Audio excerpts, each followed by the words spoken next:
In this video, I'm going to show you how to release a stuck drill bit from a Ryobi cordless drill. So sometimes you might come to an old drill and find that the drill bit is seized in the end of the chuck. Now, one little thing you can try to just try and break the seal in case the drill bit has rusted into the end of the drill is just give it a couple of taps on the workbench to try and break that seal between the drill bit and the cordless drill. Now, once you've done that, you'll want to know the right way to release the drill bit.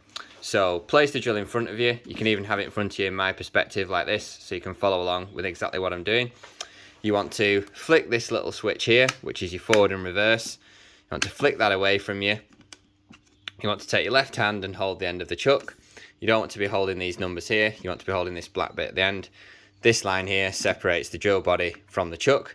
So you only want to hold the chuck with one hand. Make sure this button is pushed all the way in. And then you slowly want to blip the trigger, and then this should hopefully release the tension around the edge of the drill bit. So we'll just try it now, give it a little blip. As you can see, that's loosened our drill bit, and you can see that the chuck starts to widen in that setting.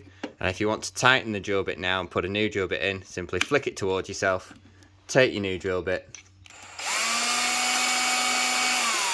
hold on to the chuck. You'll feel it click a few times, and then just to check you've reinserted the drill bit properly, a quick blip of the trigger and check that the drill bit runs true. And there you go. That's how you release a stuck drill bit and a Ryobi cordless combi drill.